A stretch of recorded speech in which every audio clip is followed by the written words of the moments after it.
आज मैं आप लोगों के सामने जगन्नाथ भगवान की पूरी कहानी अपनी पेंटिंग के माध्यम से दिखाने जा रही हूँ।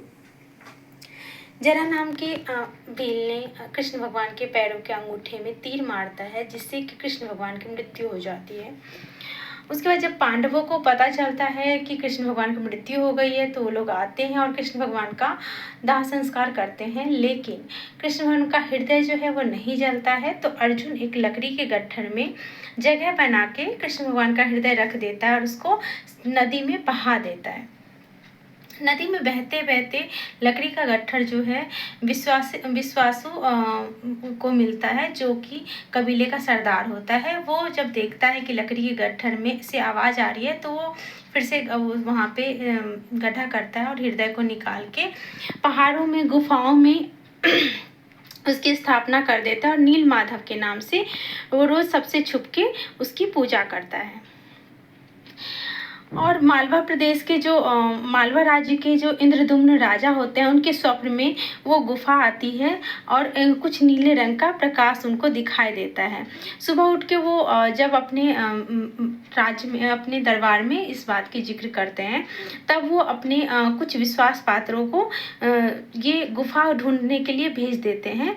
उसमें से एक रहता है विद्यापति, जो जाता है और वो मतलब नील माधव का पता लगाता है, गुफा का पता लगाता है और उसकी बेटी से, विश्वासु की बेटी से विवाह कर लेता है। और एक दिन समय पाके वो नील माधव को चुरा के ले आता है।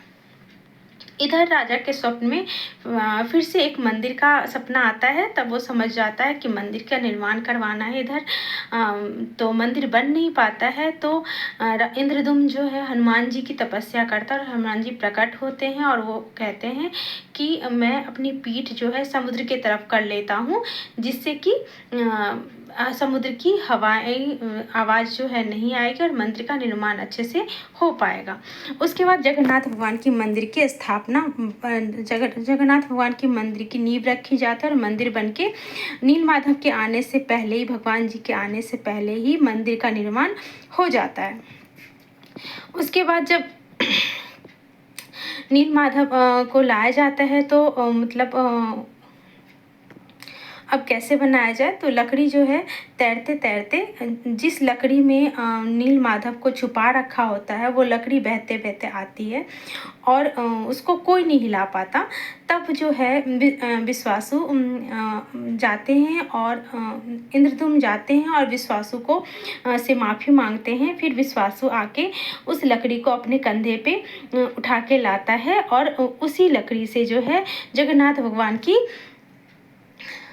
मूर्ति का निर्माण होता है, लेकिन कोई भी उसको बना नहीं पाता। तब विश्वकर्मा जो है एक बुजुर्ग के रूप में आते हैं इंद्रदुम्न के पास और वो कहते हैं कि मैं इस मंदिर का, ये जगन्नाथ भगवान की मंदिर का मतलब निर्माण करूँगा, जगन्नाथ भगवान की मूर्ति का निर्माण करूँगा, लेकिन मुझे जब तक बन नहीं जाती मूर्ति तब तक मैं अंदर रूम में बंद रहूँगा और मुझे कोई भी जो है वो आवाज़ नहीं देगा। जैसी ही आवाज़ देगा मैं मूर्ति बनाना छोड़ दूँगा।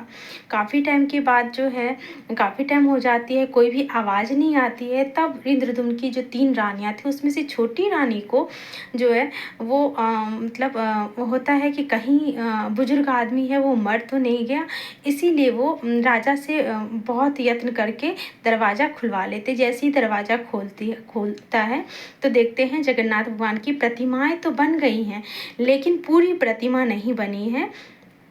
तो इंद्रदुम्न समझ जाते हैं कि जैसी ही मूर्ति बनी है वैसी स्थापना कर देनी चाहिए।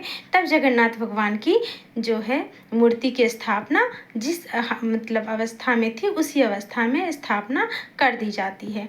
तो ये रही पूरी जगन्नाथ भगवान की स्टोरी। तो आप लोग देखिए। धन्यवाद।